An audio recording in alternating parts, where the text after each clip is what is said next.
Salam alaikum, bonjour tout le monde.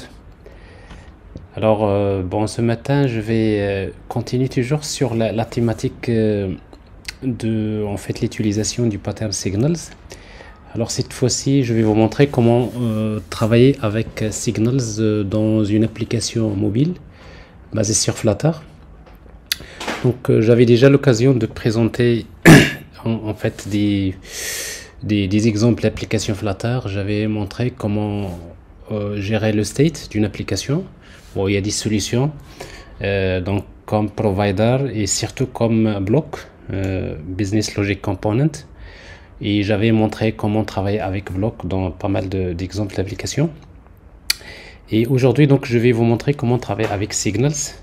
Donc, juste pour voir en fait, on va dire l'intérêt de cette solution, qui est encore beaucoup plus simple et beaucoup plus rapide par rapport à la solution qui est basée sur bloc. Donc d'ailleurs que je recommande, en tout cas pour les nouveaux projets. Et justement, c'est ce que je vais faire. Donc je vais essayer de créer un exemple d'application simple. Bon, ça doit être à peu près, c'est quelque chose comme ça. Donc j'ai une application qui permet d'afficher donc des produits. Et donc il y a le nom du produit, le prix, et après il y a une photo, et après nous avons ici un composant, en fait un widget de type dashboard, dans lequel on va afficher le nombre de produits, le total de produits sélectionnés, il y en a deux ici, et après ici total, on va dire ici donc le total des prix des produits qui sont sélectionnés. Donc ce qui fait que quand on va sélectionner, donc on va voir que ça se met à jour automatiquement. Et voilà, donc ça c'est d'un côté. Et après vous avez un bouton ici, une navbar tout en bas, dans laquelle il y a un bouton dans lequel je vais ajouter des produits. Donc ici, donc à chaque fois que je clique, j'ajoute aléatoirement un produit comme ça. Bon, ça permet donc d'ajouter donc plusieurs produits. Et la même chose, donc quand j'ajoute, donc on voit bien que le tableau de bord se met à jour, et quand je sélectionne la même chose, donc tout se met à jour, etc. Donc globalement ça c'est l'idée principale, mais après bon, je vais essayer de voir peut-être d'autres fonctionnalités dans le même exemple d'application, mais l'idée principale c'est de comprendre comment utiliser on va dire ce pattern Signals dans une application basée sur Flutter. Bon, voilà, donc c'est ce qu'on va faire. Donc je vais arrêter cette application là et je vais commencer par créer un projet Flutter. Bon, sur ligne de commande. Alors je suppose que je suis où? Alors je suis dans le dossier Flutter Project, voilà. Et après je vais créer un projet avec la commande Flutter create, le nom de l'application. Alors ici donc je vais l'appeler My Signal App.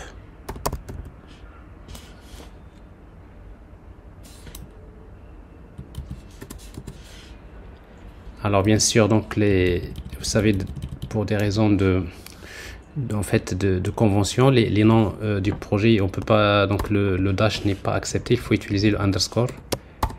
Ça c'est les conditions de Flutter. Alors une fois le projet est créé, donc je vais l'ouvrir. Donc ouvrir dans un IDE. Alors vous pouvez utiliser donc Android Studio, vous pouvez travailler avec, utiliser VS Code, mais également vous pouvez travailler avec IntelliJ. Donc je reste toujours sur IntelliJ. Vous pouvez travailler exactement comme vous le faites avec VS Code. D'ailleurs, je rappelle que avec Android Studio, donc je rappelle que Android Studio lui-même il est basé sur IntelliJ. Donc je vais chercher donc les projets Flutter Project, et il est là. Donc j'ouvre le projet, une nouvelle fenêtre, et je laisse les choses comme ça, petite fenêtre comme ça. Voilà, alors ça c'est le projet. Et puis donc je vais donc le démarrer d'abord. Alors pour cela vous avez besoin d'un émulateur. Alors donc vous pouvez donc si vous travaillez sous Windows, donc forcément vous allez utiliser un émulateur Android, donc que vous démarrez. Si vous travaillez sur macOS, donc vous pouvez utiliser aussi bien un émulateur Android qu'un émulateur iOS. Ici donc j'utilise le simulateur, donc un émulateur de iPhone 14 Pro. Je rappelle juste pour ceux qui ont un macOS, donc il faut lancer le simulateur.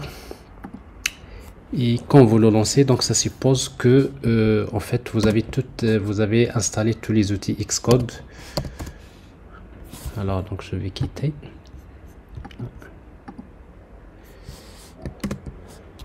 Alors simulator. Voilà, donc ça suppose que vous avez installé donc en fait l'environnement Xcode.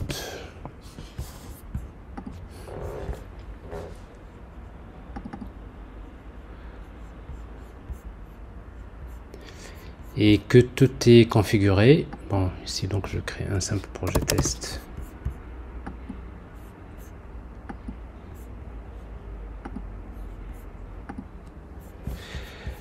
Alors donc tout est configuré.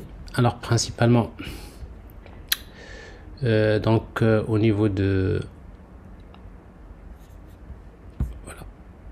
Alors ici donc dans settings, alors ici vous avez location. Et je vois donc ici donc voilà donc command line tools, il faut avoir tout ça installé parce que sinon ça va pas marcher, votre émulateur ne va pas fonctionner. C'est exactement comme Android, parce que Android, pour utiliser un émulateur Android, il vous faut le SDK Android, il vous faut un environnement comme VS Code, globalement tous ces outils là, donc vous devrez les avoir en tout cas. Alors en tout cas pour moi, donc je suppose que tout est bon. Et après quoi, alors voilà, alors ça c'est fait. Je ferme ça, je reviens sur mon IDE. Et donc voilà, donc mon application donc principalement donc Flutter, qui est créé par défaut. Donc je peux l'exécuter sur mon émulateur iPhone, sur le Google Chrome, je peux créer une application desktop. Je peux, si vous avez encore lancé l'émulateur Android, vous pouvez la tester sur l'émulateur Android. Donc c'est ça d'ailleurs l'avantage de Flutter, c'est qu'il permet de créer de ce qu'on appelle des native cross-platform applications, c'est-à-dire vous développez une application mais pour différentes plateformes. Ça peut être pour une application mobile iOS, Android, ça peut être une application desktop Windows, une application desktop macOS, une application sur un système desktop Linux, etc. etc. Donc c'est vraiment intéressant comme technologie. Alors ça, bon, c'est pas maintenant qu'on va expliquer tout ça. Donc l'objectif aujourd'hui, c'est de se focaliser sur comment utiliser en fait Signals. Alors pour cela, donc je vais démarrer donc cette application là.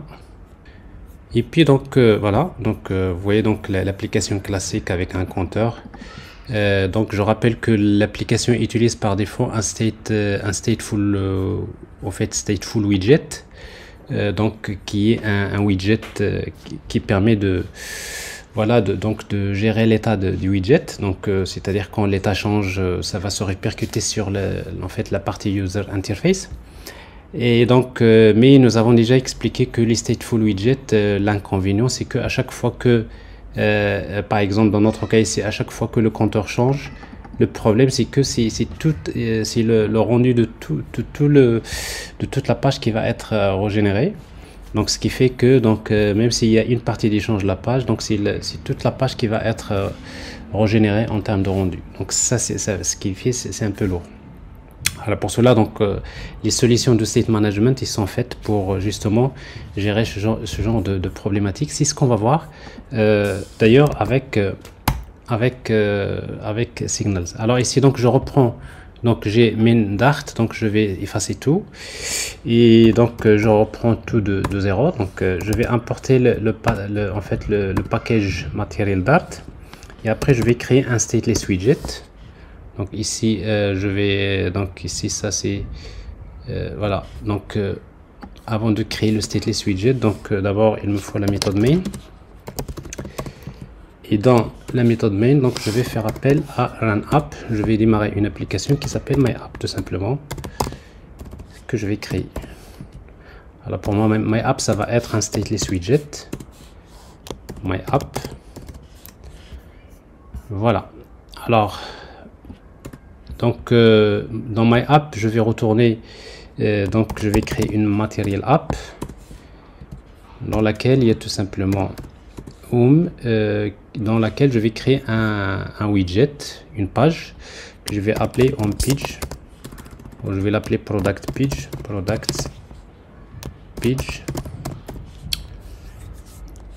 Et voilà, donc maintenant product page, donc il va falloir la créer ici. Donc c'est un stateless widget également. Après on va séparer les composants. Donc ici product page. Voilà. Et voilà, donc dans product page, donc je vais retourner une page qui contient un widget scaffold. Et dans scaffold, vous avez donc l'élément app bar. Donc c'est la barre de titre. Et dans lequel je vais mettre pour le moment un title. C'est par exemple ici products. C'est un texte. Texte. Products. Et puis il y a la partie body. Dans laquelle je vais mettre pour le moment quelque chose de simple, center. Élément center dans lequel, dans le child, ça va être un texte qui contient par exemple la valeur du compteur. Counter par exemple, la valeur du compteur ici. Voilà, le compteur comme ça. Alors vous voyez donc ici j'enregistre, donc je vois bien ici donc ma page qui est comme ça par défaut. Alors maintenant, donc je rappelle en fait le problème. En fait, le problème, c'est déjà quand vous travaillez avec stateless widget, par exemple, si vous avez une variable counter égale à 0 ici. Alors final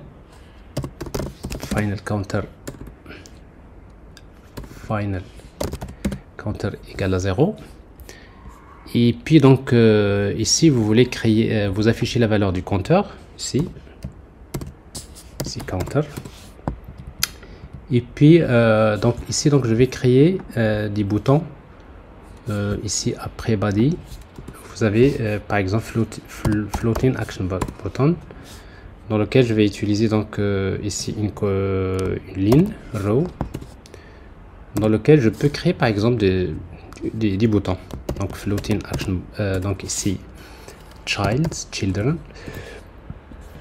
donc floating action button. Alors on pressed, donc ici je vais faire quelque chose, je vais incrémenter le compteur et puis donc ici ici title. Alors ça c'est voilà, c'est pas ici, c'est ici. Alors ici donc child, ça va être un texte, tout simplement une icône,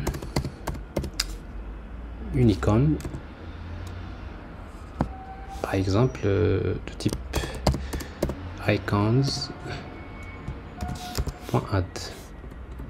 icons, par exemple pour plus. C'est une icône. Voilà, donc ici donc j'ai ce bouton là et puis je vais le mettre tout à droite en utilisant ici dans row, je vais utiliser main axis alignment et je vais utiliser end. Voilà, bon, quand je clique sur ce bouton, je veux incrémenter le compteur counter. La counter. Voilà, ici donc j'incrémente la variable parce qu'elle est finale, donc on peut pas la modifier. C'est tout à fait normal. Alors ici donc vous avez une variable, c'est-à-dire ici. Alors je supprime ce constructeur là, donc je fais quelque chose de plus simple comme ça, je la laisse comme ça. Et après maintenant je peux l'incrémenter.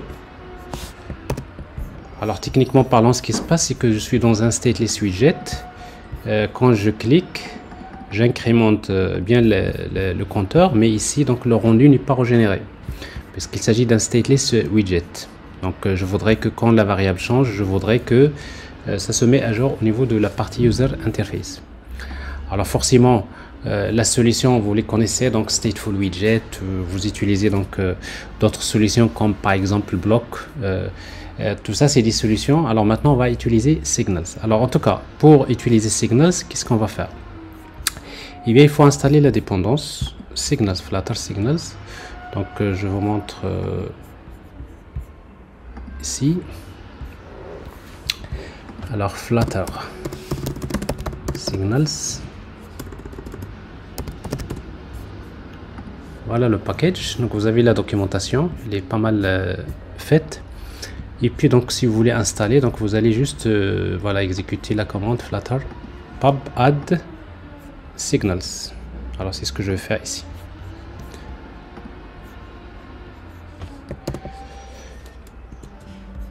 Alors automatiquement il télécharge la dépendance, il ajoute tout fichier pubspec.yaml. Donc ici, donc vous voyez donc la version qui est ajoutée ici, c'est la version 5. Et puis donc une fois qu'elle est téléchargée, donc on va l'utiliser dans notre application. Alors comment? Eh bien, pour cela, maintenant notre compteur ça devient un signal. Et bien tout simplement en dehors de votre, c'est-à-dire de votre page, il faut le mettre quelque part, on va pas le mettre à l'intérieur du composant. Donc je vais déclarer donc ici donc bon, final par exemple alors, final counter égal, directement vous faites appel à signal et la valeur par défaut c'est 0. Alors là je supprime ça, cette variable maintenant. Et puis donc je peux spécifier le type comme on a fait avec React, comme on a fait avec Angular, c'est la même chose ici. Donc c'est le type c'est int, voilà, donc signal il est là. Alors maintenant pour pouvoir utiliser signal, donc il suffit d'utiliser donc signal.value, c'est-à-dire c'est vous incrémentez la valeur de signal et ici quand vous affichez la valeur vous affichez counter.value. Donc et le problème est réglé. Donc vous allez voir ici, ça marche pas, il manque quelque chose que je n'ai pas fait. Ben justement, c'est que pour que une fois que vous changez le signal, vous voulez que l'affichage se met à jour, il va falloir envelopper l'élément texte avec un élément qui s'appelle watch. Je mets une virgule ici, CTRL S, comme ça j'organise un peu le code. Voilà, je prends le texte et je vais l'envelopper avec l'élément watch.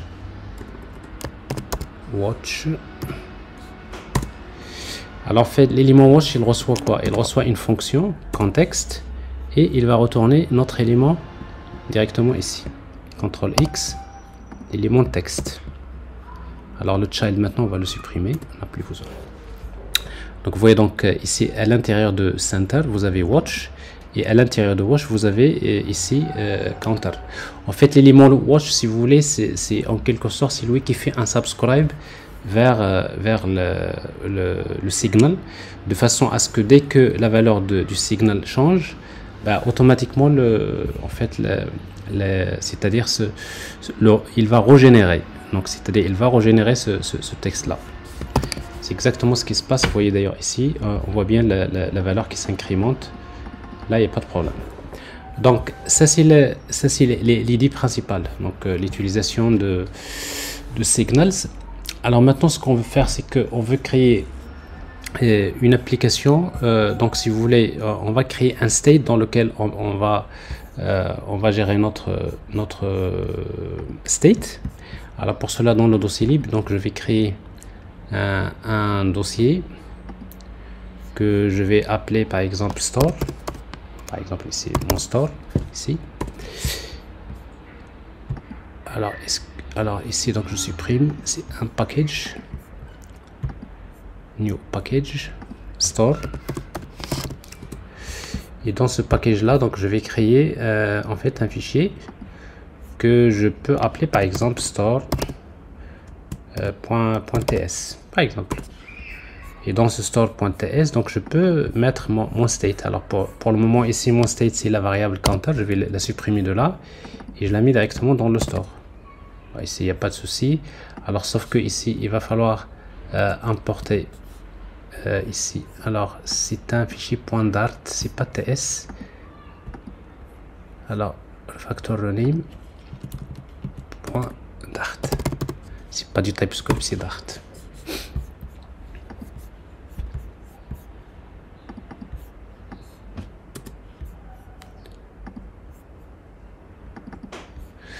Voilà, alors je copie ça et je vais importer signals. Et puis donc ici il n'y a pas de, voilà, ça c'est-à-dire l'idée principale, parce que en fait le state on va le séparer dans la partie la logique applicative. Et puis donc voilà, donc et puis on va l'utiliser. Alors pour l'utiliser ici, donc vous voyez ici on va utiliser counter qui se trouve dans directement, voilà, dans le store ici. Donc ici, donc vous voyez, donc j'importe le store. Alors en principe avec ça j'arrête et je démarre. Et donc vous voyez, donc c'est plus simple, donc je peux séparer la logique présentation avec la logique applicative grâce à ce mécanisme là. Alors de préférence, dans notre cas vous pouvez le laisser comme ça, bon ça si vous gérez une variable, mais de préférence voilà, de créer par exemple une classe qui s'appelle store. Et bien cette classe store là, il définit un compteur signal, et puis il crée, on va ajouter des méthodes par exemple comme increment,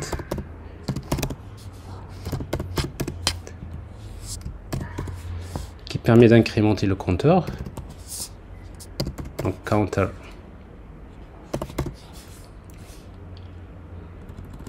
Alors il n'y a pas de final. Ici on va directement ici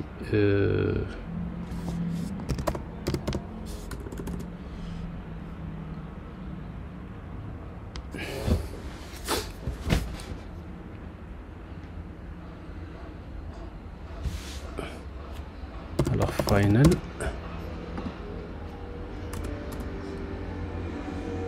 Alors ici counter, pas de problème, point value plus et décrémenter.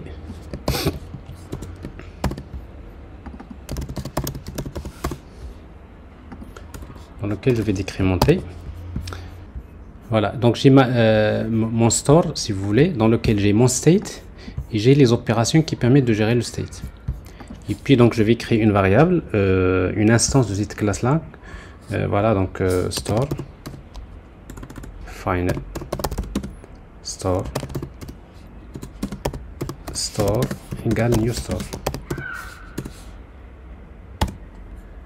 Alors vous voyez ici, donc ça c'est quelque chose qui peut être intéressant.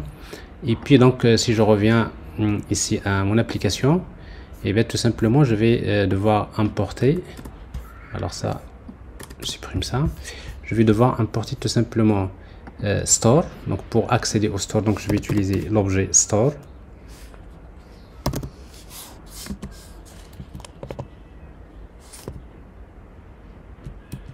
Alors store, voilà, il est importé. Et puis donc counter.value. Alors ici donc pour incrémenter on va utiliser donc c'est store et j'appelle directement la méthode increment. Et la même chose ici, je vais ajouter un bouton d'increment ici, virgule. Alors ici l'icône remove. Ici donc j'appelle la méthode decrement. Decrement, voilà.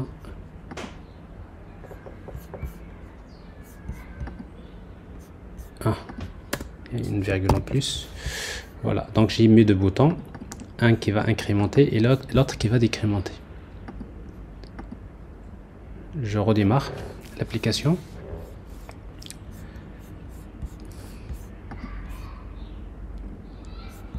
Alors ce fichier là il est mal créé dès le départ, c'est pour cela il est toujours en rouge. Je l'ai créé en TS, je l'ai renommé, bon peut-être voyez ici, donc là j'incrémente et là je décrémente, il n'y a pas de problème. Donc ici, donc j'ai bien montré comment séparer la logique applicative dans laquelle c'est une classe store dans laquelle nous avons le state, et puis donc les opérations qui permettent de gérer donc la logique applicative. Alors forcément ici, donc c'est un exemple simple.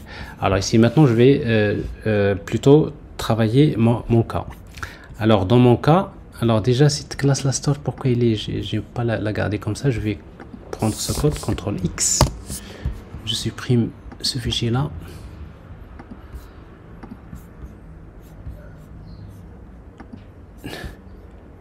Je le recrée, new file, store Dart, et je crée mon fichier. Vous voyez, donc c'est juste un problème. Voilà, donc je remets les choses en ordre. Donc ce que je vais faire, donc j'ai besoin de gérer des produits, donc je vais créer un package que je vais appeler model, dans lequel je vais créer la classe product, new file. Vous pouvez toujours aller vers Dart Files, comme ça. Alors ici, donc je vais l'appeler product model Dart. Alors ici, donc c'est une classe. Alors product, supposons que je gère des produits. Et puis donc dans ce produit là, donc j'ai ID de type par exemple plutôt int ID. J'ai string name. Alors ici donc c'est des final, si vous voulez, final name. Alors final donc double price, et puis selected, final boolean selected, et puis donc l'URL qui est de type string. Image. Alors ici image de type string, final string image URL. Alors final.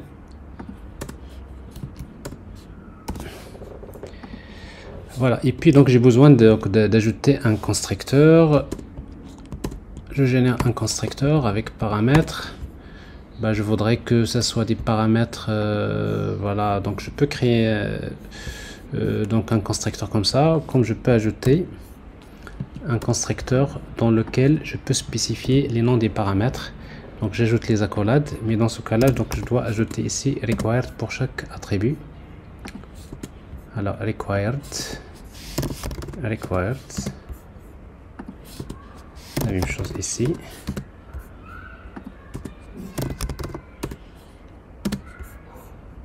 Voilà, c'est mieux.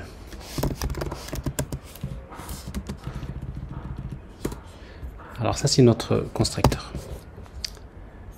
Voilà. Alors ça c'est la classe product, et puis donc j'ai dans mon store ici, donc je vais gérer cette fois-ci, donc je vais pas gérer je vais pas gérer donc un compteur, mais je vais gérer une liste de produits. Alors pour cela, donc ici donc je n'ai plus besoin de ce compteur là, donc je supprime. Donc je vais déclarer une liste final products. Donc ici une liste de product, liste product.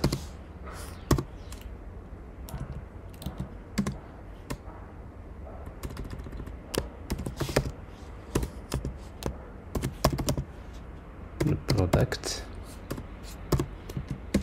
La product ici.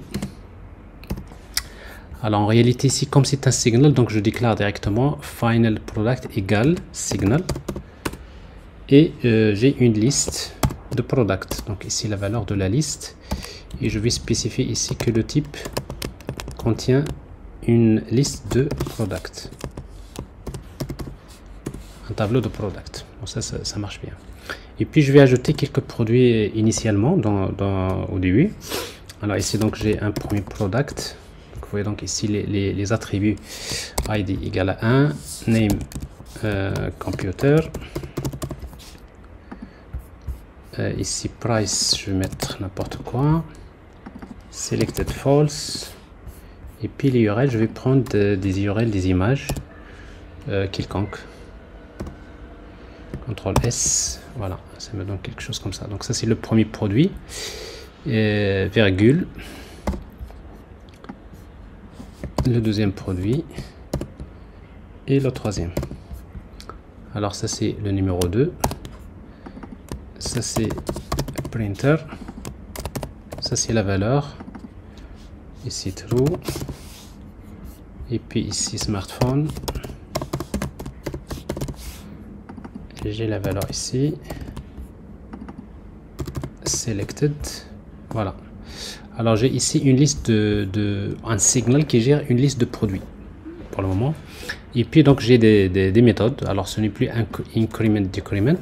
Maintenant ça va être quoi? Bon, ça va être par exemple ajouter un produit, etc.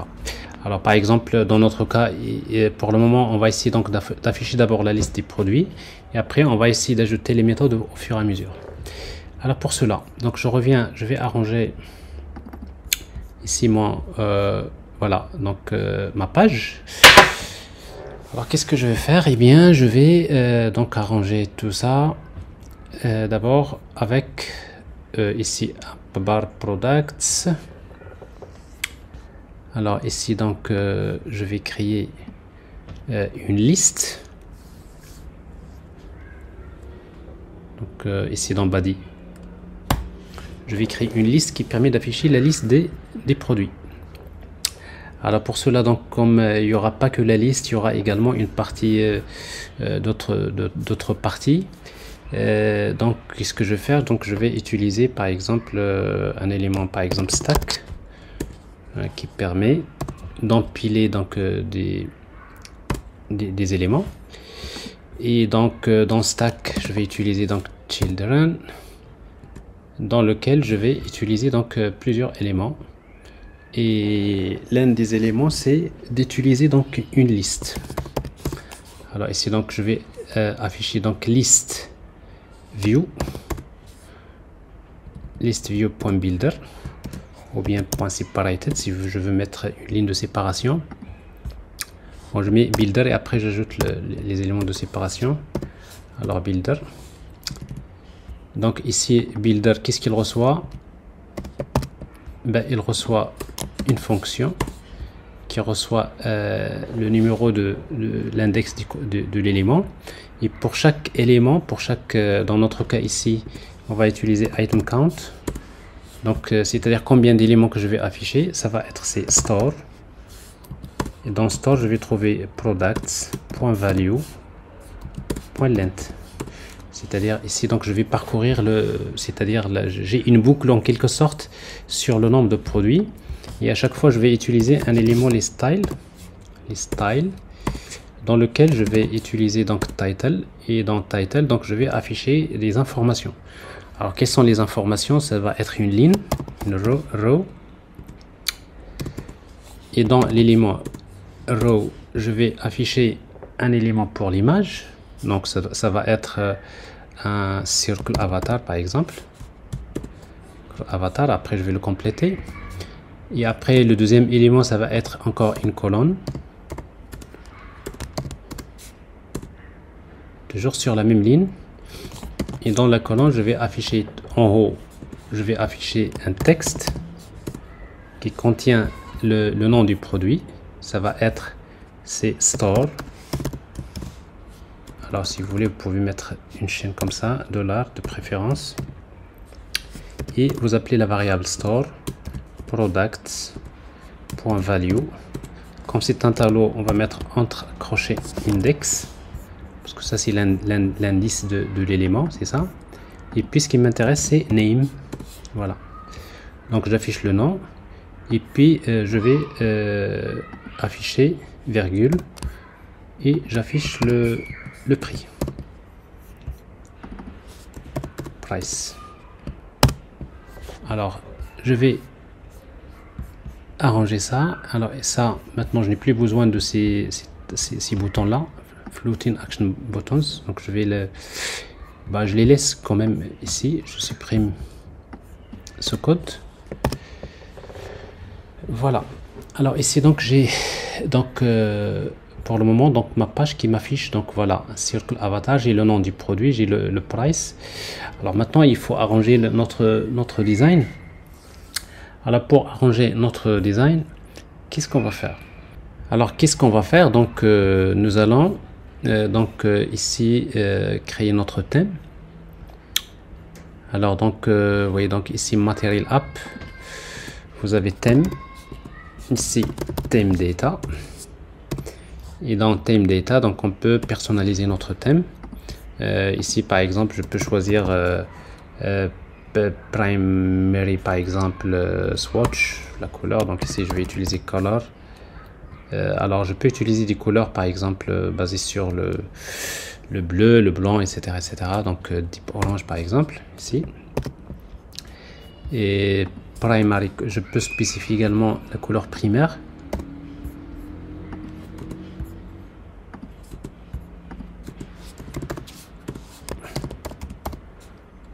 Et après on va arranger ces couleurs là. Alors deep orange. Et puis donc ici scaffold background. Par exemple, je suppose scaffold background, ça va être une couleur, par exemple colors le blanc, par exemple white. Ici une virgule qui manque. Donc là nous avons un fond scaffold, c'est-à-dire un fond qui est blanc. Et nous avons ici pour le moment la valeur par défaut de app bar.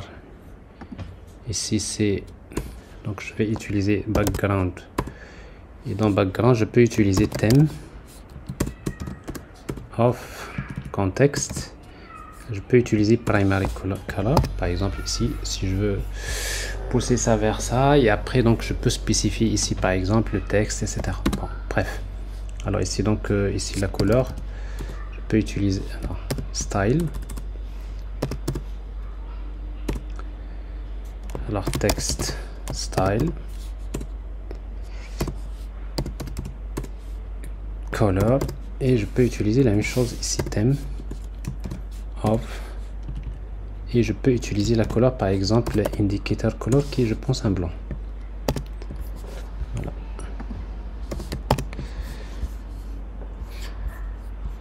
Alors donc ça c'est juste un premier affichage. Ce qui nous intéresse d'abord c'est le fonctionnement du pattern, et après on va gérer l'affichage tel que je vous l'ai montré tout à l'heure. Donc je vais l'arranger après.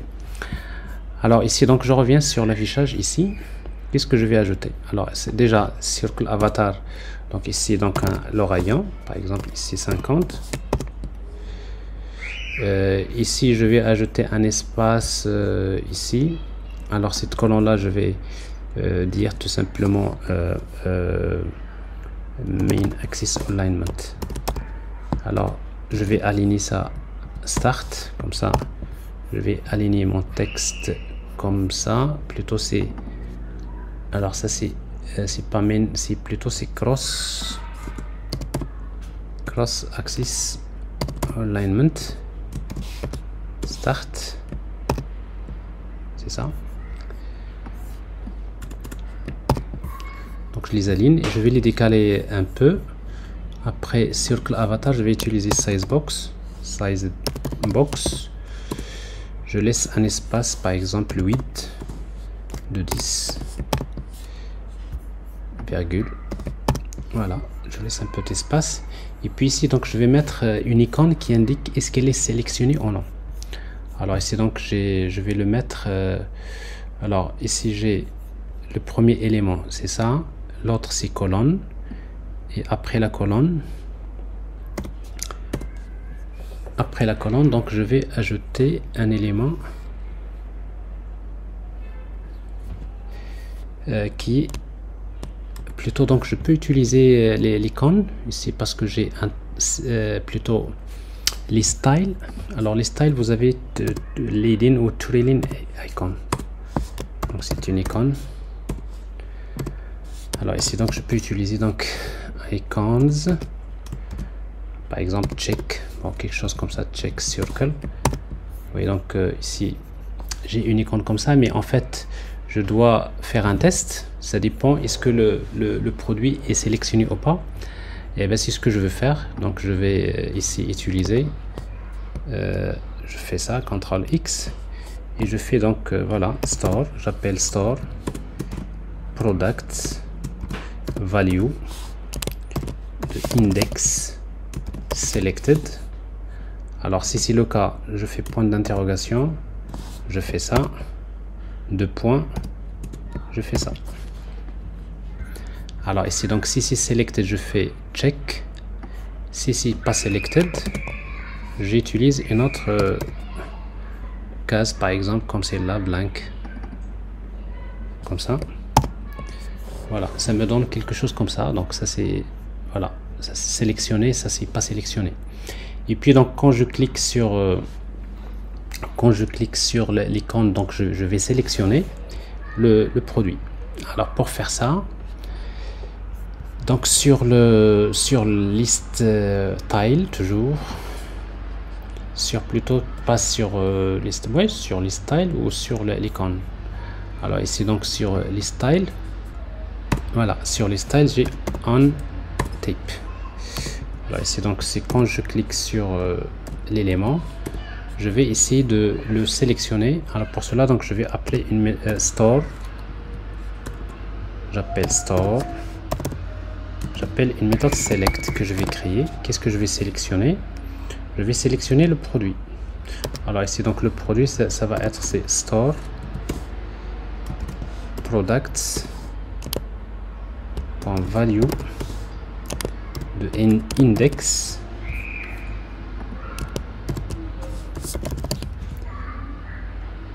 voilà, ça c'est je transmets le produit. Alors maintenant il faut créer la méthode select ici. Il faut l'ajouter, alt entrée, créer la méthode. Alors ici donc dans la classe store, je vais ajouter la méthode select. Alors ici donc select, qu'est-ce que je vais faire? Et bien je vais changer le state de plutôt, donc je vais utiliser je dois créer une copie d'un produit à partir de ce produit là. Alors pour cela, donc pour faire plus simple, de préférence dans la classe product que je vais appeler copy with, je vais créer une copie donc with, et je peux spécifier les paramètres que je peux, par exemple, c'est-à-dire qui sont optionnels dans ce cas là ici. Donc je peux changer par exemple selected, et je peux changer le prix, ou je sais pas, en tout cas ici donc supposons copy with selected. Donc je vais retourner un produit product.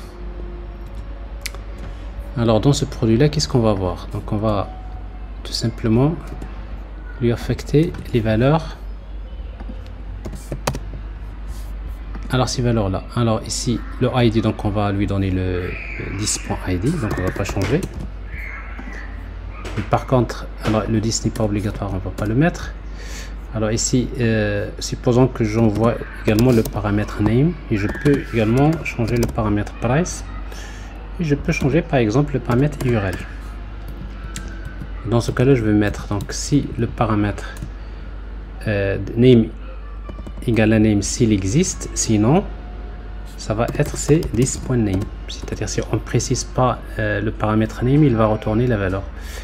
Alors la même chose ici, donc si le paramètre price existe, je le fournis, sinon je vais retourner à sa place le prix actuel.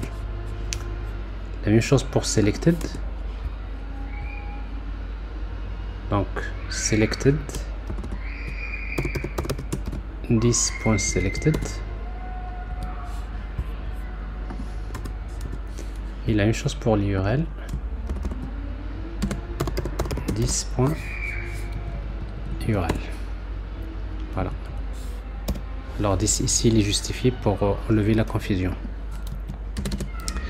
fait, à vrai dire, cette méthode là, qu'est-ce qu'elle permet de faire? Elle permet de créer une copie tout simplement d'un objet. Bon, ce genre de méthode est utile. Donc ce qui fait que si je suis, alors il y a une erreur, il y a, pourquoi toujours c'est souligné?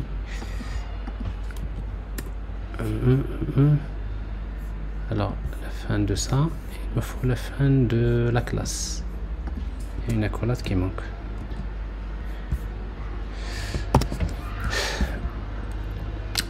Alors j'ai ça. Alors ici donc dans le store, donc qu'est-ce que je vais faire? Donc si je veux copier créer une copie, ben, je vais utiliser tout simplement une variable prod, le nouveau produit égale à quoi? Égale c'est product copy with. Donc je vais créer une copie avec quoi? Avec selected égale not product.selected. Voilà, donc j'ai créé une nouvelle copie dans laquelle j'ai changé tout simplement le flag selected. Bon, les autres champs je vais pas les changer. Et puis donc ce produit là, donc je vais le placer dans le state. Alors donc ce que je fais, je vais utiliser voilà ici products, alors product.value.map. Alors pour chaque produit P, si P point égale product, alors dans ce cas là je vais retourner prod, sinon je vais retourner P. Ouais, donc je remplace, si je trouve le bon produit, je le remplace par cette copie là, et là ça va marcher. Et puis maintenant il faut changer il faut changer, pour que ça se répercute, il faut changer le signal. Alors pour cela, le seul moyen, parce que si vous le laissez comme ça, vous allez voir, ça va pas marcher. Parce que ça vous retourne quoi? Ça vous retourne une liste. Prods égale map, il retourne une liste. Il modifie pas le signal. Alors donc ici, il faut mettre, donc c'est prods.value, products value égale à quoi? C'est un tableau qui contient une copie de prods. Et là ça va marcher. Alors ici donc si je reviens là à mon widget, voilà, donc quand je clique j'appelle select. Alors maintenant si je fais ça, alors il y a quelque chose qui cloche, qui ne marche pas. Alors pourquoi? Parce que en fait nous avons utilisé, rappelez-vous, donc pour mettre à jour il faut utiliser l'élément watch. Alors on l'a utilisé pour ce texte parce qu'en fait ici nous avons l'élément watch. Où est-ce qu'on l'a placé d'ailleurs? Watch, ben, on l'a placé nulle part. Donc c'est à dire en fait dès que l'état change, parce que ici qu'est-ce qui va changer? Ce qui va changer, c'est en fait s'il y a quelque chose qui change dans la liste, l'affichage doit être régénéré. Donc c'est à dire que cet élément là, la liste doit être régénérée à chaque fois que ça change. Donc ici donc l'élément liste, on va l'envelopper par l'élément watch. Alors ici donc si vous voulez, voilà, c'est ça, l'élément liste, on va utiliser enveloppé par l'élément watch. Alors sauf que watch ça s'écrit comme ça, il faut une fonction et après vous prenez list view jusqu'à la fin. Alors list view ça va être celui-là, CTRL X, et on le met ici. Et là je n'ai plus besoin de child. Voilà, comme quoi j'ai un élément watch, donc c'est à dire dès qu'il y a quelque chose qui change dans le signal, bah, automatiquement le list view va être le rendu va être régénéré.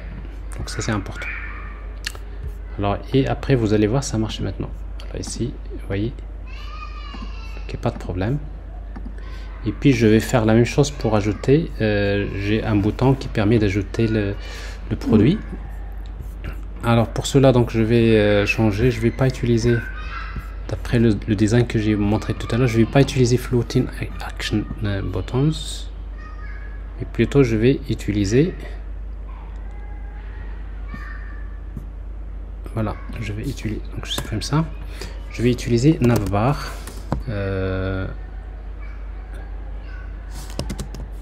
Voilà, c'est button navigation bar. Alors button navigation bar, donc elle reçoit un objet de type button navigation bar dans lequel il y a items, et dans items, si vous faites ça, donc vous allez déjà voir qu'il faut avoir quelques items parce que sinon ça marche pas. Donc ici, donc je vais utiliser button navigation item. Alors ici, donc chaque item, il y a une icône. Alors c'est quoi icône? C'est, je vais créer une icône icons, par exemple home, une icône, et un texte, un title, label plutôt. Ici donc label, c'est un, voilà, directement home. Alors ça c'est le premier élément. Je vais ajouter un deuxième, virgule, un deuxième, virgule, un troisième. Enregistrer. Hop. Alors si j'ai ma barre de navigation, elle est là. Alors ici donc je vais changer, donc chez home, j'ai ici donc label, par exemple ici je vais mettre store, et donc là je vais mettre par exemple settings. Là je vais utiliser une icône quelconque, par exemple catégorie,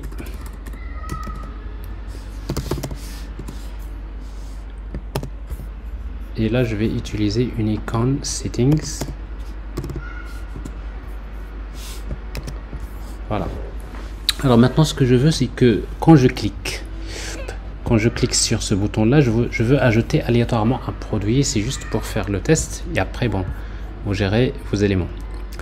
Alors pour cela, donc ici il n'y a pas de, sur cet élément là, il n'y a pas de un élément sur qui répond à l'événement clic, mais il faut le chercher dans l'élément, cet élément là, bottom navigation bar. Là, ici vous avez OnTap, et dans OnTap vous allez recevoir en fait l'élément sur lequel vous avez cliqué. Alors ici qu'est-ce qu'on va avoir? Bon, on voit ici value, ça va être, c'est le numéro de l'élément. Donc moi je vais faire ça. Normalement le premier c'est 0, le deuxième c'est 1. Donc je vais tester if value égale à 1, c'est-à-dire si j'ai cliqué sur cet élément là, ben, je vais ajouter un produit. Donc je vais vers le store et je vais ajouter add product, par exemple add random product. Alors je vais ajouter cette méthode là, créer la méthode. Alors je vais ajouter un produit. Alors ici void. Alors cette méthode là, qu'est-ce qu'il fait? On va générer un produit. Donc ici const prod égale un nouveau produit. Alors pour lequel le ID, donc ça va être par exemple products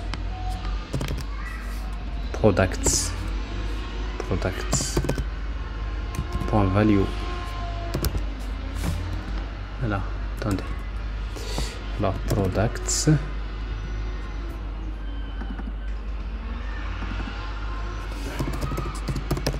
point value point length. Alors ça c'est le produit, ça name,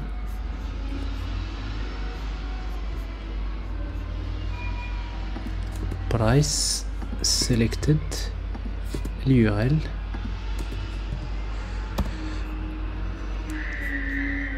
pourquoi j'ai ça? Le constructeur. Ah, on peut pas avoir const ici. Variable final. Alors name, donc ça va être un nom quelconque, par exemple A, avec this.id par exemple.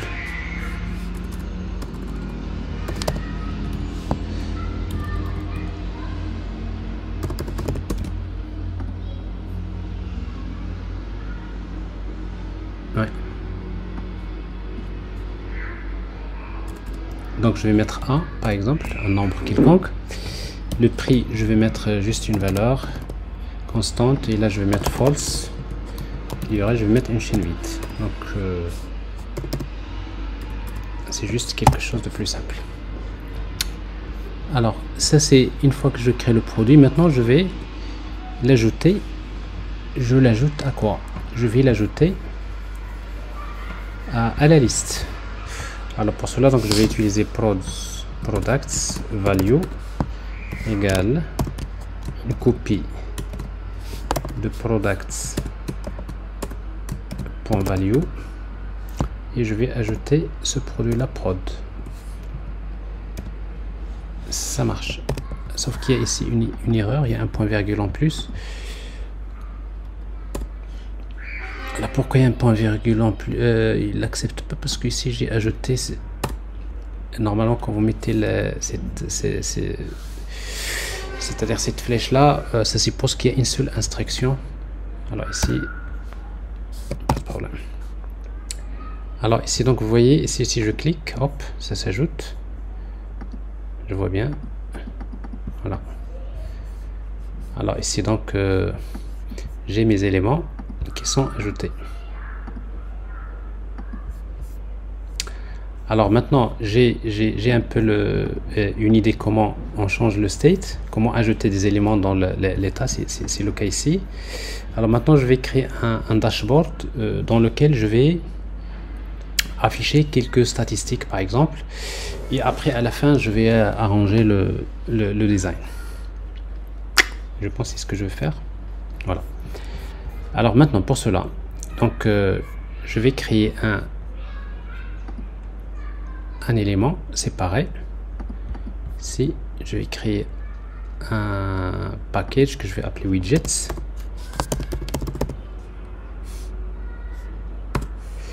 dans lequel je vais créer le widget que je vais appeler dashboard, dart file dashboard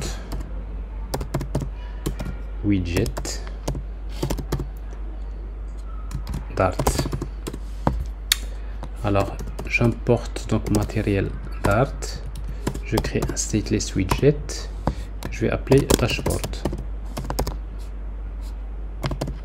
Voilà. Alors mon dashboard, qu'est-ce qu'il permet de retourner? Ben, il va retourner tout simplement dans lequel je vais afficher quelques éléments. Alors d'abord je vais mettre une carte.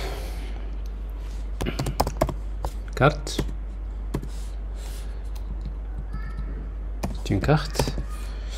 Alors dans la carte child, je vais mettre une ligne, mais après je voudrais que ça soit scrollable horizontalement, donc je peux utiliser donc scroll view single scroll view, single child scroll view. Voilà. Alors dans single child scroll view, donc je vais mettre quoi, un row,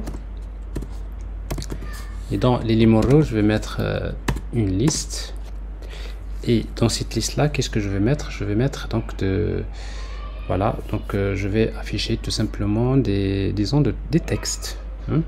C'est des cartes qui contiennent du texte. Alors ici texte. Alors qu'est-ce qu'il y aura dans le texte? Donc supposons je vais afficher le nombre de produits qui se trouvent dans le store. Alors pour cela donc je peux utiliser directement alors ici il n'y a pas de calcul à faire, donc je peux utiliser directement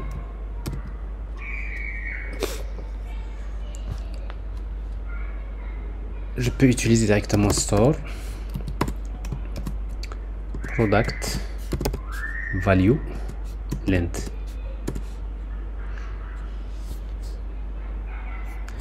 Alors on va afficher pour voir. Alors ici dans main, alors ici rappelez-vous, on avait un stack. Ici vous avez l'élément list et là nous avons un élément dashboard, virgule. Là je vois bien quelque chose qui s'affiche là, pas de problème.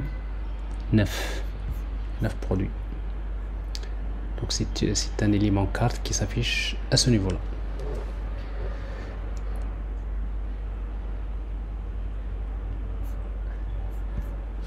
Alors sauf que ici bon c'est pas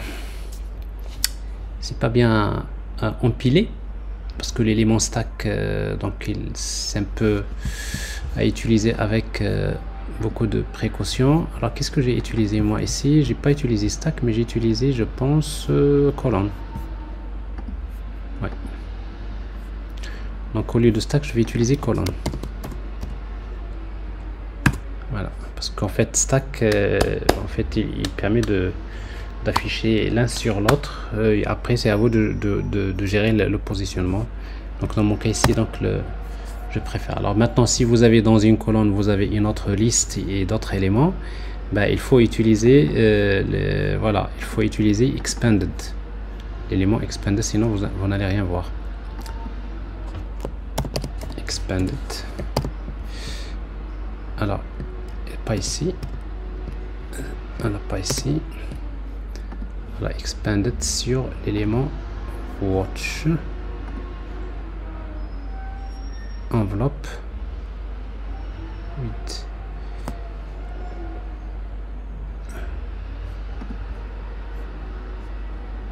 Voilà l'élément liste ici.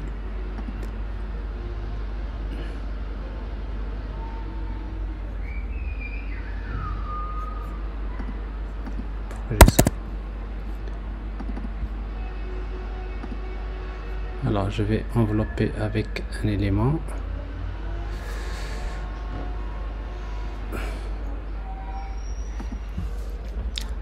Alors l'élément c'est pas center, c'est expanded. Voilà. Alors ça c'est pour la liste.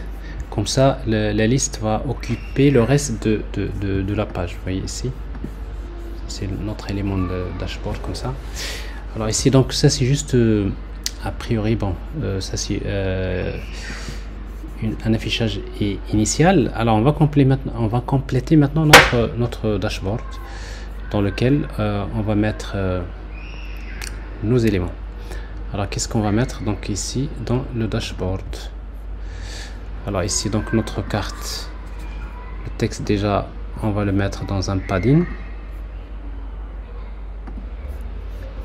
par exemple un padding de 10, ça nous donne quelque chose comme ça. Donc ça c'est l'élément row. Il y a déjà en fait il y a la carte à l'intérieur de laquelle il y a l'élément ici. Alors ici donc je vais afficher le texte, ici c'est count, 2 points. Voilà, count. Alors ici dans la carte, on va mettre également cette carte là, il y aura un padding,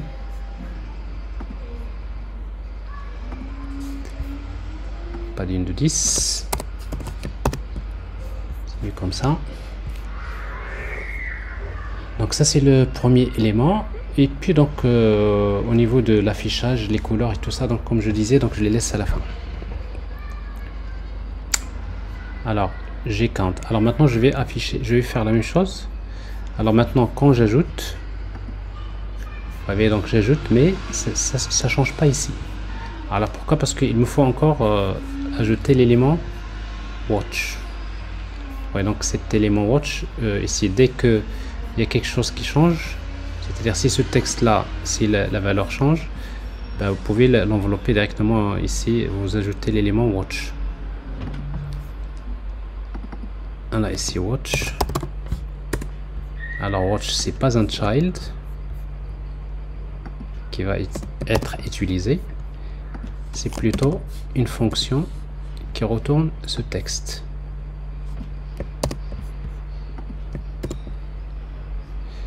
J'enlève le child. Donc cet élément watch là, donc il faut le mettre le bon endroit, parce que ici, donc maintenant si j'ajoute, vous voyez, là il est mis à jour. Alors ça c'est le premier élément, et puis donc je vais ajouter le deuxième élément et le troisième. Alors je fais la même chose ici, j'ai l'élément padding ici, CTRL C, virgule, un deuxième, un troisième, alors ici donc un quatrième, etc. Bon, je vais afficher beaucoup de... Et quand vous le constatez là, hop, là ça scrolle pas. Pourquoi? Tout simplement parce que ici vous avez l'élément single child scroll view.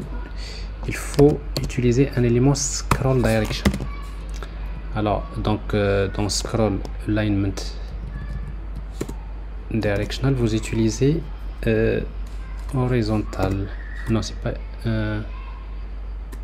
scroll géométrie,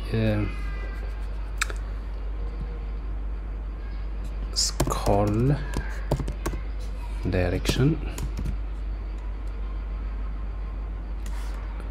Ici, alors scroll direction, ça doit être axis. Voilà, c'est axis horizontal. Voilà. Quand vous avez ça, donc vous voyez, donc ça vous permet de scroller horizontalement. Alors ici notre on va changer juste les couleurs. Alors ce carte que j'ai ici, donc j'ai la couleur par exemple, je vais mettre le blanc.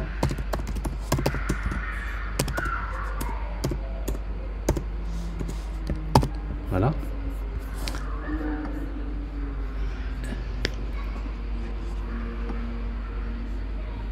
Alors lui, il n'est pas à l'intérieur de scroll, ce qui n'est pas forcément très joli, hein, parce que là on déborde sur l'élément.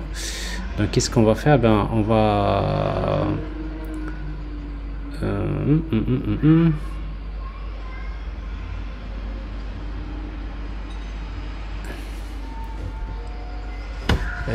je vais le... Voilà, donc je vais...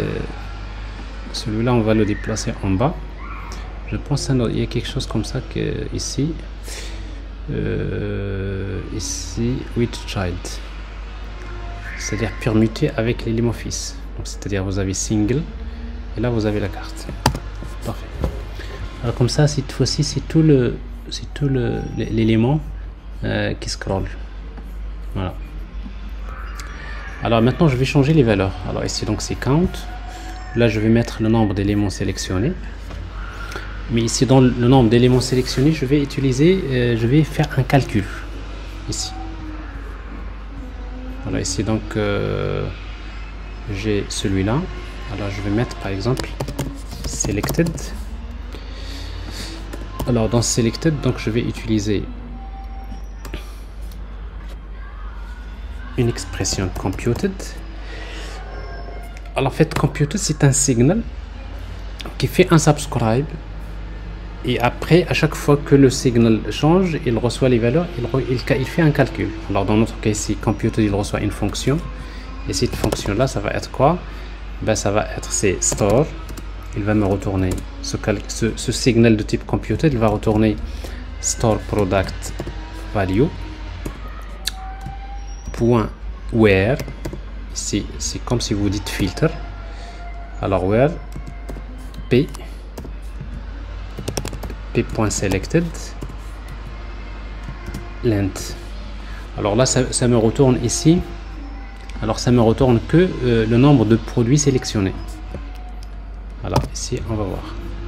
Alors ici vous avez selected. Alors là je l'ai fait, oui, ce que je l'ai fait, pas ici. Ouais, c'est ça. Alors ici donc selected, oui, selected, j'ai 4 qui ont été sélectionnés parmi cet ensemble là.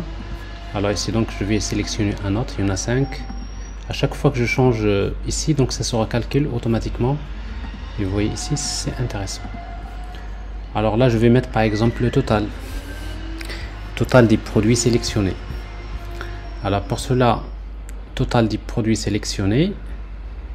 Et voilà, qu'est-ce que je vais faire? Ben, je vais le faire ici. Total. Alors calculer le total, donc c'est un computed, la même chose ici. Donc cette fonction, il va retourner à chaque fois que le signal change, il va retourner store. Je vais vers le store, products value, et ici donc je vais faire le calcul. Alors pour faire le calcul, donc je vais utiliser d'abord selected, donc c'est where.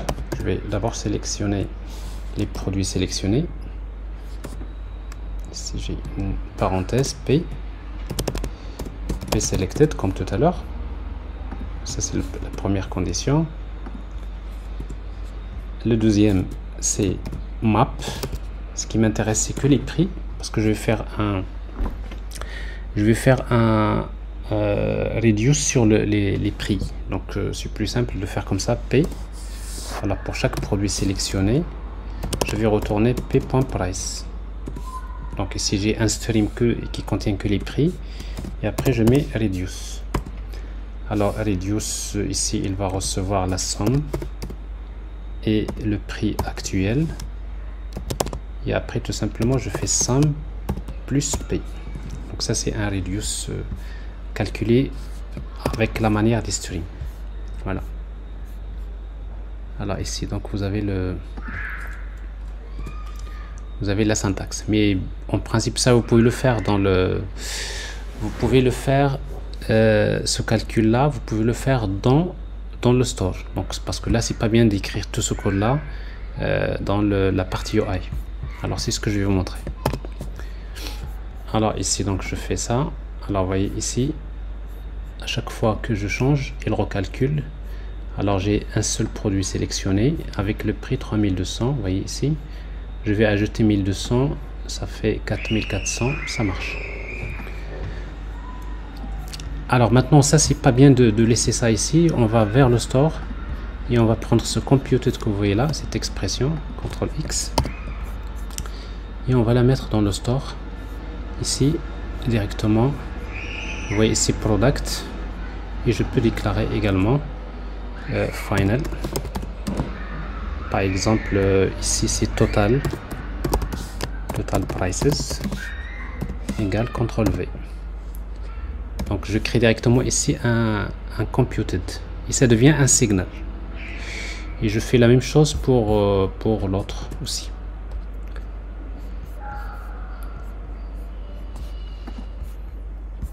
Dashboard. Alors ici qu'est-ce que je vais faire? Je vais mettre tout simplement store, c'est plus simple, et total prices, c'est plus simple. Alors je prends la même chose ici, c'est ce computed, CTRL X, je le mets dans le store sous forme d'un signal de type computed. Alors final selected products, voilà.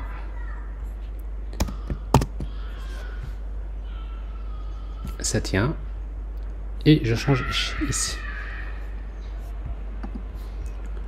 Alors ici donc je mets selected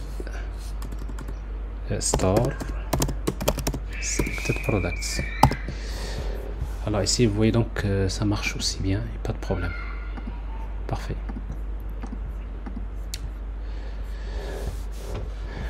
Voilà, alors ça c'est le dashboard que j'ai ici. Je peux ajouter d'autres éléments. Alors je vais afficher un élément, un texte ici, un texte juste avant ça. Alors j'ai un élément row. Je vais ajouter alors dans ce cas là je vais mettre une colonne, donc je vais envelopper row par colonne.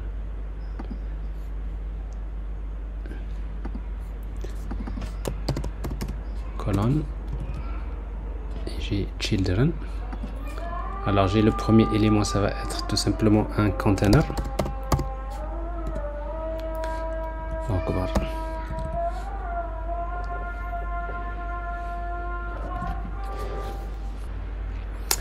Voilà, donc ici donc je vais créer un conteneur dans lequel j'ai child, c'est un texte, et le texte, un simple texte dashboard.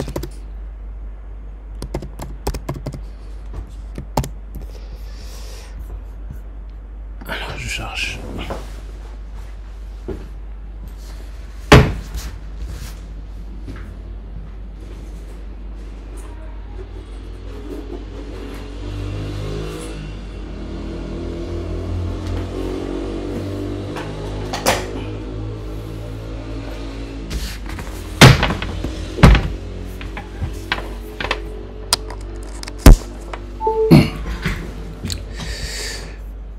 Alors vous voyez, donc il est là, il est centré sur ça, mais je voudrais pas qu'il bouge avec ça, donc je vais pas le mettre ici, c'est pas bon. Ben, je le mets.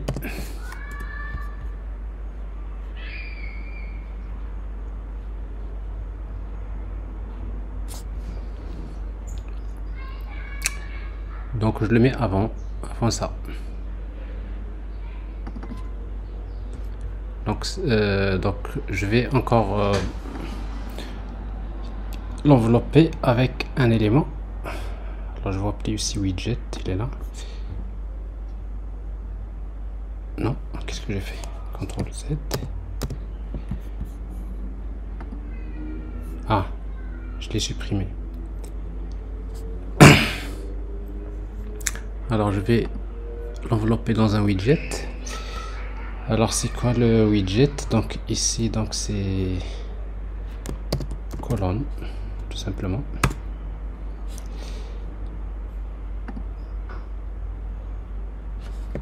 Alors j'annule. Alors je vais l'envelopper par une colonne.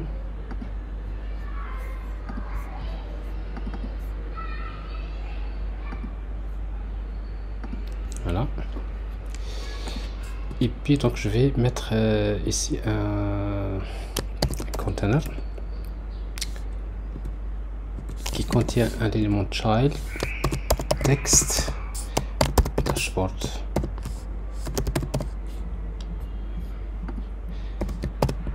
Alors dans ce cas-là, je n'ai plus besoin de cette colonne ici parce qu'il n'y a qu'un seul élément row. Je vais la supprimer.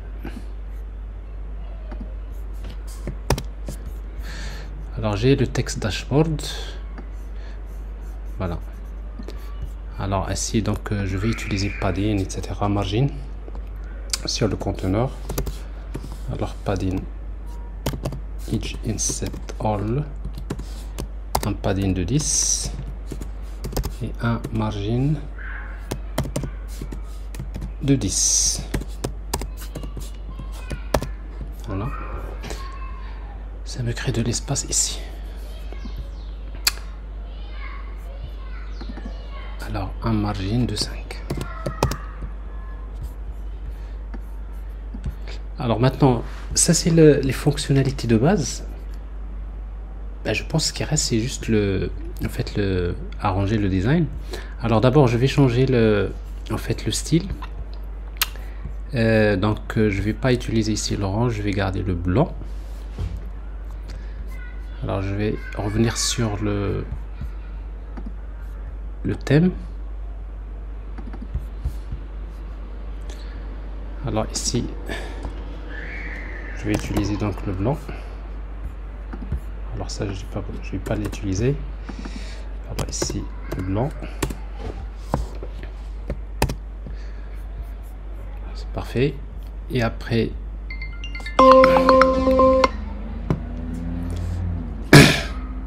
alors j'ai le blanc et après donc j'ai le fond, le scaffold. Alors j'ai une virgule ici, CTRL S. Alors j'ai scaffold, donc là je vais utiliser un bleu. Alors ça me donne quelque chose comme ça. Et puis donc notre liste, ça doit être un blanc.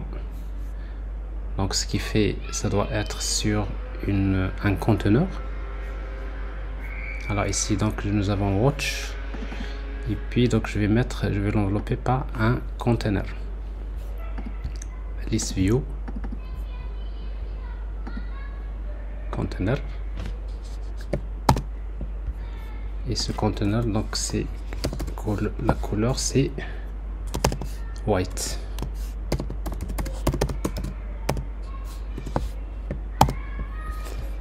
Voilà. Et si vous voulez, vous pouvez garder faire un petit margin en bas. Alors margin. Alors ici donc je vais utiliser margin, inset, utiliser only button, par exemple 10. Voilà. J'ai un espace là. Alors je vais changer en fait quoi, je vais mettre un arrondi ici sur ça, sur button navigation bar. Donc pour cela je vais l'envelopper avec un élément. Alors quel élément? Ici n'importe quel élément que je vais changer, par exemple padding. Alors quel élément? C'est clip rect, r rect. Alors ça me permet d'avoir des formes. Alors maintenant ici l'élément padding n'a plus de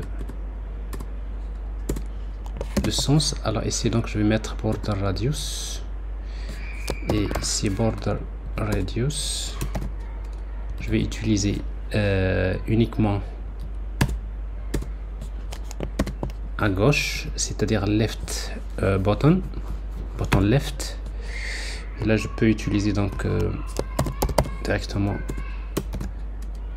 circular avec un rayon de 10. Et je fais la même chose pour, bon, si vous voulez, CTRL S, ça me donne quelque chose. Je vois rien ici. Alors c'est pas bottom parce que c'est déjà arrondi ici, c'est plutôt top. Alors top left, et ça me donne quelque chose comme ça. Je vais mettre 30 et je fais pareil pour right.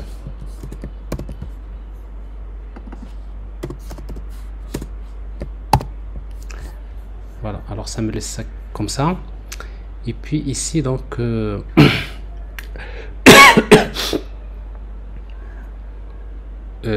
quoi, et puis donc là c'est pas joli mais alors il faut être le matin parce qu'en fait pour avoir de l'inspiration. Alors déjà bon, pour les polices de caractère vous pouvez le changer en utilisant Google Fonts, Flutter, Google Fonts. Donc voilà, il faut l'installer, Google Fonts, et après pour l'utilisation il suffit d'utiliser voilà, Google Fonts. Il vous spécifie la fonte que vous voulez, c'est très pratique. Alors, copier.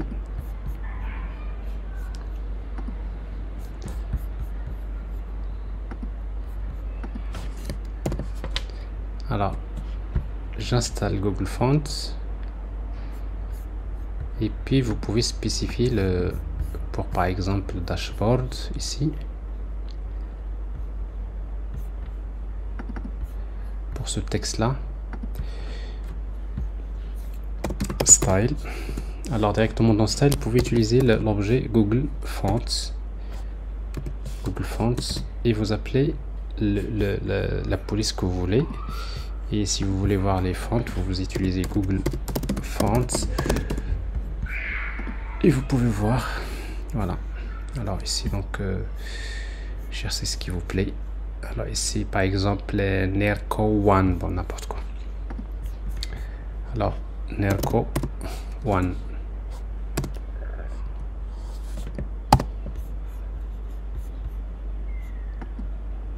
Alors vous voyez ça a changé. Après si vous voulez changer la taille, vous mettez font size par exemple 33. Et là ça fait beaucoup. Et puis donc sur la couleur, alors c'est vrai, bon, le travail du thème ça mérite un peu plus de temps. Donc vous avez ici donc dashboard, vous avez ici par exemple chaque, là on va mettre une couleur etc. On peut changer également sur dashboard ici, par exemple ce texte là, oui, donc ce carte que j'ai ici, je peux utiliser la couleur.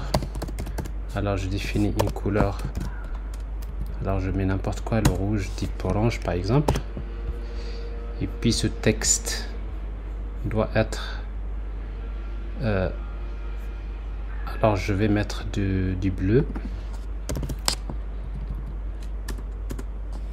alors bleu accent, et après avec du blanc. Alors le texte, après ici style, Google font, alors j'utilise une autre font, j'utilise la même ici,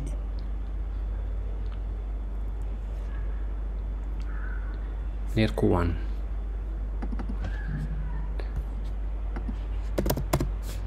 Alors Nerco One, oui, donc avec une taille font size 22, avec une couleur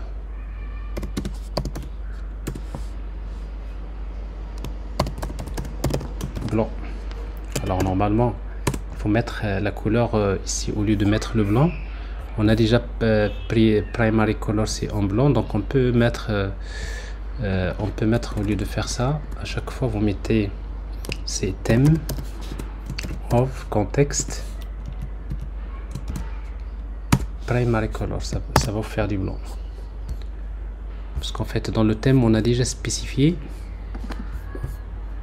et donc la couleur primaire c'est le blanc. Oh, c'est le blanc, c'est pas la couleur primaire, mais en tout cas donc dans notre design ici, donc on va le suivre comme ça, et voilà. Alors je fais pareil ici pour ces éléments, donc style, je vais ajouter style pour tous ces éléments là que j'ai ici, texte,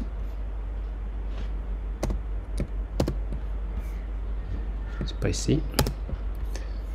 Alors j'ai l'élément texte, elle est là, c'est ici.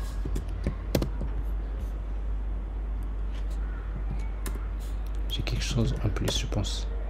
Ouais. Alors j'ai un autre texte ici, style, je supprime une parenthèse, il est en plus, et j'ai la même chose ici, j'ai une parenthèse en plus, copier, j'ai la même chose ici. Oui, donc tout ça, ça doit être un component séparé dans lequel je vais instancier plusieurs fois, comme ça vous aurez le même style, et pour ça vous savez le faire normalement. Jusque là on fait que des copier-coller. Alors ça, maintenant il me reste à mettre la carte en bleu. Alors ici donc je peux définir la couleur secondaire, par exemple en bleu.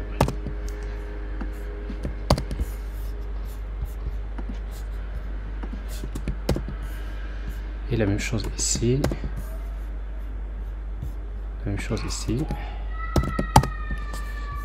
Voilà, ça me donne quelque chose comme ça. Alors c'est pas vraiment ici le design qui m'intéresse, parce que là c'est beaucoup, enfin c'est pas joli du tout, hein. Mais en fait je vous donne juste quelques techniques, mais après vous prenez le temps de... Mais le plus important c'est ça, c'est que quand je sélectionne, quand il y a quelque chose qui change, quand j'ajoute des produits, alors quand j'ajoute des produits, là ça s'ajoute le nombre, ici ça change pas, c'est normal parce qu'ils sont pas sélectionnés. C'est-à-dire on ajoute par défaut des produits qui ne sont pas sélectionnés, c'est normal. Voilà.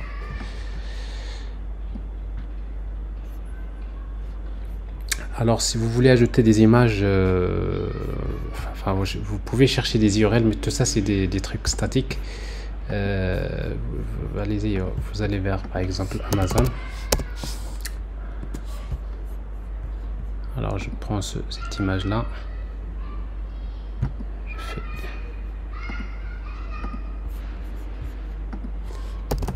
Amazon, je prends l'URL, copier l'adresse du lien. C'est pas l'adresse du lien, c'est l'adresse de l'image. Copier l'adresse de l'image. Voilà. Et l'adresse de l'image, je vais la mettre. Je vais la mettre dans ici, le store. Voilà, ici je vais mettre cette adresse là. C'est une image JPEG. Je la mets ici. Je la mets là. Je peux mettre des valeurs différentes. Et même quand on ajoute un produit, on ajoute la même image. Et puis pour afficher l'image, donc je vais vers la liste. Ici vous avez Circle Avatar. Et je vais utiliser Background Image. Directement, quand c'est une image réseau, donc je vais utiliser Network Image. Là, Network Image. Et ça va être l'image comme ça. C'est Store. Products. Value. Index. URL.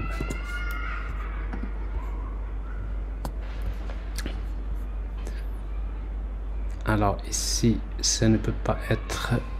Regardez, color. Ah, c'est background image. C'est background color. Alors, je dois réexécuter et ça donne, voilà, vos photos, ils sont là. Donc, vous voyez, donc à chaque fois que j'ajoute, donc j'ai ici les éléments. Alors maintenant, bon, en fait, l'objectif c'est de montrer un peu comment arranger ça. Alors maintenant, bon, ce bleu là n'est pas très bon. Ces boutons là ne sont pas très bons, mais très jolis en tout cas. Mais les fonctionnalités sont là. C'est voilà comment vous pouvez avec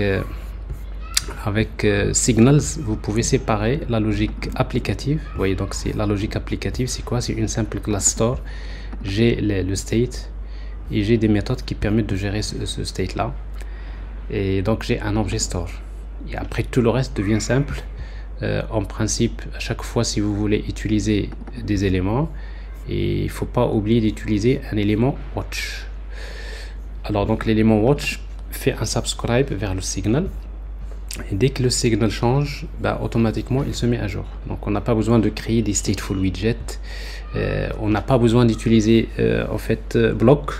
Block, c'est un pattern qui est très intéressant, qui organise encore beaucoup, qui organise le code, mais on n'a pas besoin vraiment, parce qu'en fait Signals c'est une solution qui est relativement plus légère, plus simple à utiliser. Mais si vous utilisez bloc, c'est encore plus élégant, c'est encore plus consistant, parce qu'en fait c'est des streams, c'est des événements, donc c'est plus encore, c'est une autre logique.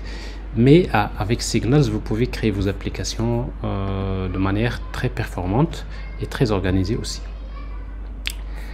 Alors donc il y a beaucoup de choses qui sont pas bonnes, comme je disais ici. Vous voyez ici on fait beaucoup de copier-coller, c'est le même composant ici.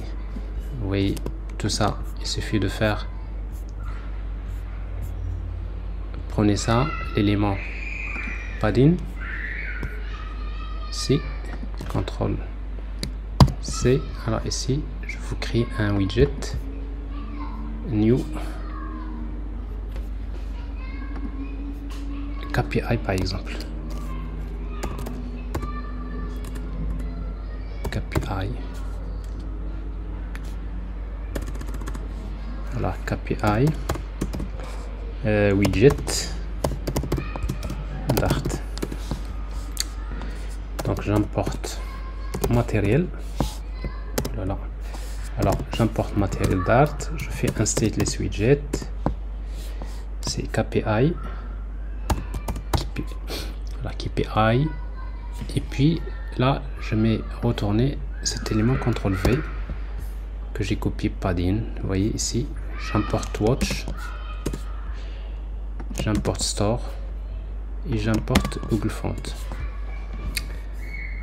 Alors maintenant, qu'est-ce qui change dans tout ça? C'est la même chose, c'est la même chose, c'est la même chose. Ce qui change, c'est la valeur. Alors ici, la valeur, c'est ce que vous voyez ici. Donc ça doit être une variable que je vais déclarer ici. Alors ici, donc KPI value. Je suppose que c'est un string. KPI value. Je vais l'ajouter au constructeur.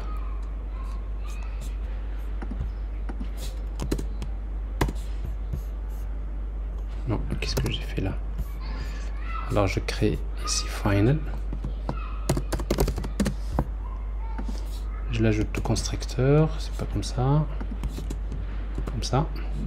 Non. Constructeur par défaut, c'est pas ce que je veux. Un constructeur nommé. Alors, c'est quoi cette histoire là?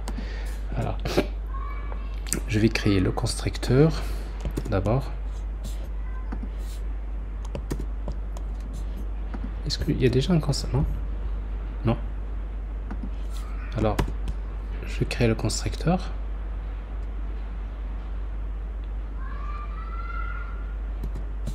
Il est là. C'est plus simple d'écrire. Alors ici, donc, je vais ajouter ce paramètre là, 10.KPI value comme paramètre.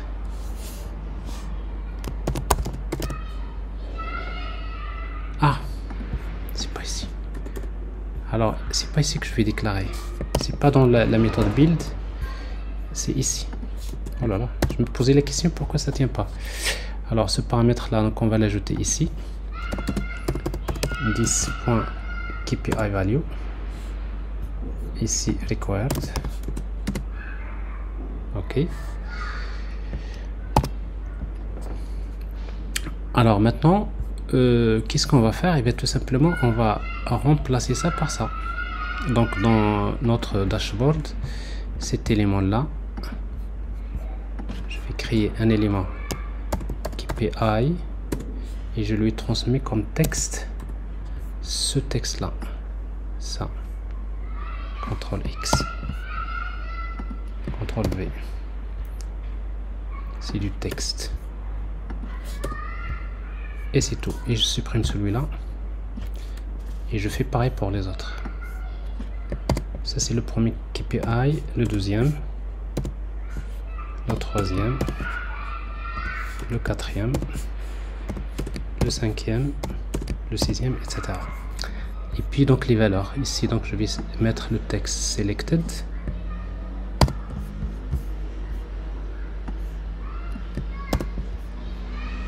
Au troisième, je vais mettre total.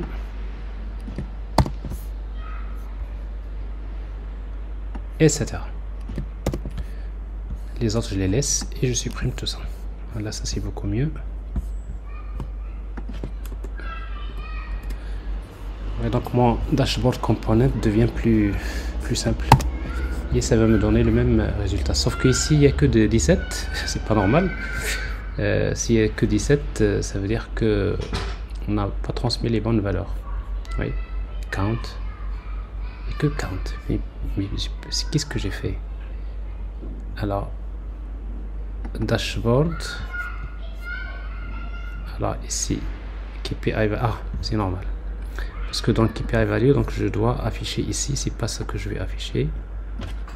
C'est pas ce que je veux. Je vais afficher tout simplement le paramètre KPI value. Voilà. Et ça tient.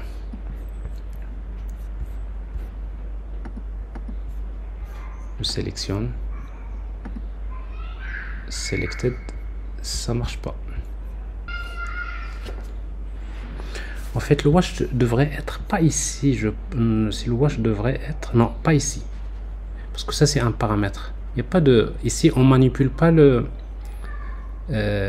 ici, on ne manipule pas le signal. C'est pour cela que si le signal change, cet élément n'a aucune idée que le signal change. Parce que là, c'est juste un paramètre. Donc, ce qui fait notre élément watch, on va le supprimer de là. Remove. On n'a pas besoin. Alors j'arrange ça et après je reviens vers le dashboard et maintenant ces éléments là il va falloir les mettre dans, si vous voulez, vous pouvez envelopper ça row carrément par watch si vous voulez faire une seule fois. Container. Alors ici, alors faites à vrai dire c'est un... Alors ici, watch. Alors, contexte, je prends row. CTRL X. Je la mets ici. Et je supprime l'élément child. Alors là, ça c'est bon. Bien. J'ajoute. Je sélectionne. Et là, ça marche. Pas de problème.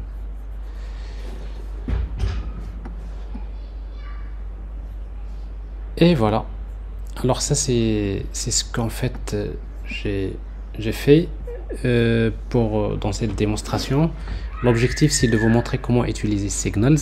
Il y a plein de techniques utilisées là, mais en tout cas le principe de base n'est pas compliqué. Mais comme je disais, le design c'est vraiment à refaire. C'est pas beau.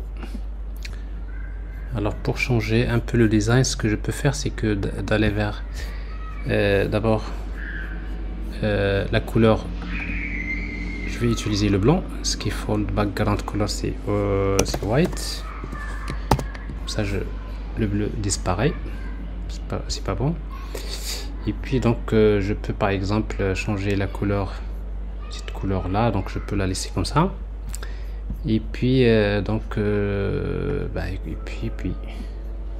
donc vous changez les couleurs, vous mettez bon ça dépend, vous voulez utiliser des nuances de bleu, etc.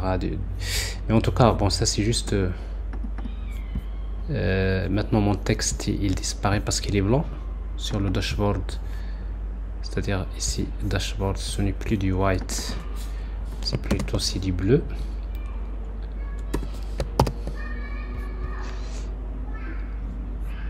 Alors si vous mettez sur la base du rouge,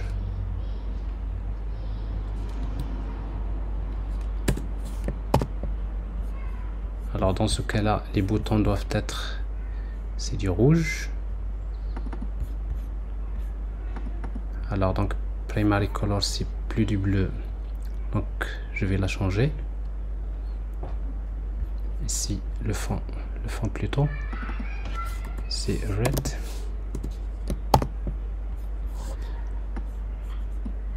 Bon, voilà, quelque chose. Alors ici donc vous mettez des lignes de séparation. Alors des lignes de séparation, pour cela la liste. Dans la liste, qu'est-ce que je vais faire? Je vais utiliser, au lieu de list builder, je vais utiliser separated. Et comme ça j'ajoute un autre élément qui s'appelle separator builder. C'est une fonction dans lequel on va retourner tout simplement un élément divider. Alors il faut pas mettre les accolades. Si vous mettez les accolades, il faut mettre return. Alors divider. voyez donc le divider il est là. Je lui donne une couleur.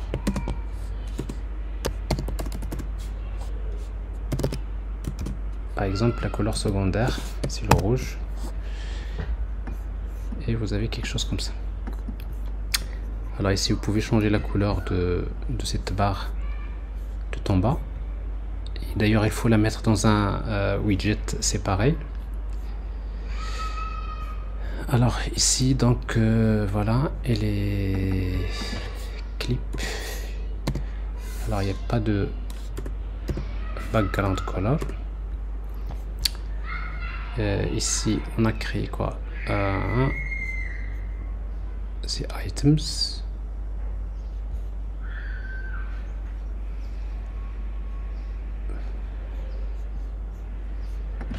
Par contre je pense qu'il y a la couleur ici, background color. Alors je peux utiliser color.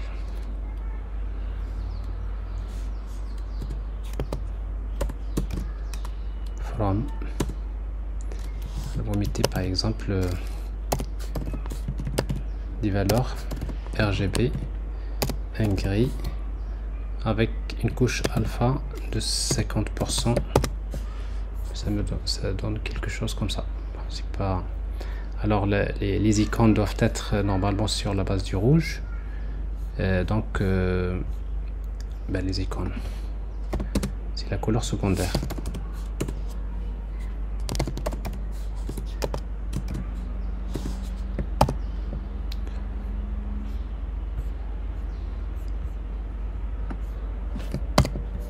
C'est pareil ici. Et c'est pareil ici. Alors, vous switchez entre vos couleurs. En tout cas, donc je vous laisse faire votre design. Avec tête tranquille, vous pouvez faire beaucoup mieux que ça. Mais le plus important, c'est de voir comment, dans une application Flutter, comment créer une application dans laquelle on fait le state management en utilisant uniquement Signals. Et Signals, parmi les solutions de state management, c'est la plus simple, c'est la plus légère et aussi c'est la plus efficace. Alors maintenant, c'est à vous de voir par rapport aux techniques que vous utilisez, comme par exemple Block. Block, c'est une solution que j'aime beaucoup parce qu'elle est plus élégante. Mais pour Block, pour en fait les gens qui n'ont pas vraiment un niveau d'utilisation des design patterns, parfois ils peuvent rater c'est-à-dire les bonnes pratiques dans l'utilisation de Block, alors que cette solution Signals, je pense que c'est la solution la plus simple que vous pouvez mettre en main et ça vous permet de produire vos applications de qualité sans problème. Voilà, donc je vous souhaite un très bon courage et à bientôt.